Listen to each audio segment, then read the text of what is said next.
Қайырлы күн достар, менің каналыма қош келіпсіздер. Қысты күні міндетті түрде жасайтын пирогтың рецептісімен бөлісемін. Міндетті түрде деп айту себебім, қыс мезгілі осы мандариндардың сезоны, сондықтан айтып жатырмын. Міндетті түрде жасап көріңіз, өте бюджетный варианты. Сондықтан осы видеоны соңына дейін қараңыздар. Бізге ең алдымен 3 жұмыртқа қажет.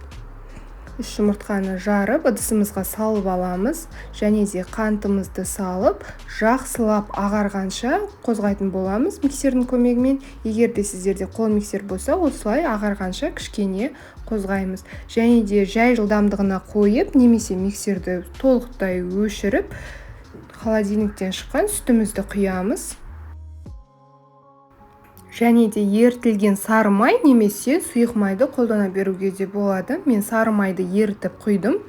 Жақсылап жылдамдықты қосып араластыратын боламыз. Массамыз жақсы араласқаннан кейін 1 қасық разрыхлителді ұнға салып, араластырып, осы массаның ішіне барлығын толықтай бірденен саламыз. Егер де сіздерде қол миксері болса, миксерді толықтай өшіріп, барлық ұнды бірден қосып, одан кейін миксердің тек жай жылдамдығымен араластыратын боласыздар. Ұнның барлығын салғаннан кейін орташа жылдамдықта 20 секундта жақсылап араластыратын боламыз. Тек ұнның барлығы араласса болғаны. Міне массамыз дайын, өте әдемі болып шықты. Қатты қою емес, қатты сұйық емес. Осыны бір шетке қойып қоямыз. Енді мандариндарымызды аршып дайындап алатын боламыз. Мен үлкендеу сүйегі барын қолдандым. Егер де сіз тәттісін және кішірегін алатын болсаңыз, 9-10 штуктай кетеді. Менде осындай 6 штук кетті. Толықтай аршып тазалап алғаннан кейін осылай екіге ғана бөлеміз. Және де сүйектері бар болса, осы пышақтың көмегімен бірденен алып тастаңыздар.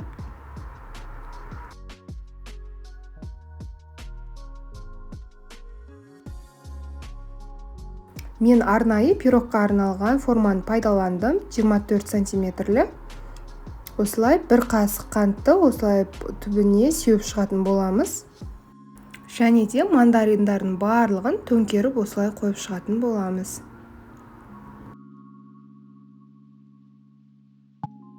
Дайын тұрған массамызды толықтай бетіне құйып шығатын боламыз. 180 градуста 25-30 минуттың ішінде пісіп қалады. Асты үсті бірдей қызатын пеште. Міндетті түрде пештеріңіз алдын ала қызып тұрған болуы тиіс. Міне пирогымыз пештен шықты. Міндетті түрде толықтай суығанша күтіңіздер. Осылай беті қызарып, әдемі болуы тиіс. Мен қазір төңкеріп, екінші бетіне қаратамын. Осылай қаратсаңыздар да болады. Барлығын шешіп алып тастап жатырмын. Міне, пергамент бумагасы осы үшін қажет. Жабыспайды, өте әдемі болып, мандариндарыңыз формасын сақтап қалады.